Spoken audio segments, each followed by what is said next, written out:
Hi friends, இன்னைக்கு நம்ம miracle சீரீஸ்ல டே 2 பார்க்க போறோம். இப்போ நம்ம எங்க போக போறோம்னா கப்பர்நகூமுக்கு போக போறோம். வாங்க ஃப்ரெண்ட்ஸ், இங்க தான் ஏசப்பா ஒரு பெரிய மிராக்கல் பண்ண போறாங்களாம்.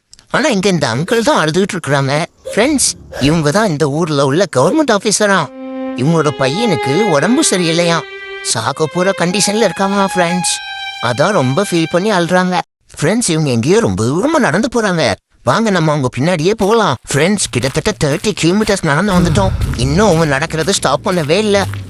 எங்க போறாங்கன்னே தெரியலையே.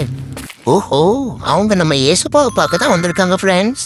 ஏசப்பாட்ட அவங்க பையனை பத்தி சொல்லி ஏசப்பாவை கூட்டிட்டு போக வந்திருக்காங்க. ஆனா ஏசப்பா, நீ போ, உன்னோட பையன் குணமாயிருவான்னு சொல்லி அனுப்பிட்டாங்க ஃப்ரெண்ட்ஸ். இந்த ஆபீசர் இப்போ ரிட்டர்ன் போக போறாங்க. ஃப்ரெண்ட்ஸ், அங்க பாருங்க, போற வழியிலே அவங்களோட ஒர்க்கர்ஸ் எல்லாரும் ஹாப்பியா வராங்க. இங்க ஏசப்பா குணமாயிருவான்னு சொன்ன அடுத்த செகண்டே அவங்க பையன் அங்க குணமாயிட்டான் ஃப்ரெண்ட்ஸ். சூப்பர் ஏசப்பா, ரொம்ப நன்றி குணப்படுத்தினதுக்கு. ஃப்ரெண்ட்ஸ், உங்களுக்கும் அற்புதம் நடக்கணும்னா நம்பிக்கையோட இருங்க. ஏசப்பா எங்க இருந்தாலும் கண்டிப்பா அது செய்வாங்க. இந்த மிராக்கிள் சீரிஸ் பிடிச்சிருந்ததுன்னா லைக் பண்ணுங்க. இன்னும் இதே மாதிரி நிறைய கேட்கணும்னா என்ன ஃபாலோ பண்ணிக்கோங்க. நாளைக்கு நம்ம மறுபடியும் மிராக்கிள் நம்பர் 3ல மீட் பண்ணுவோம். பாய்.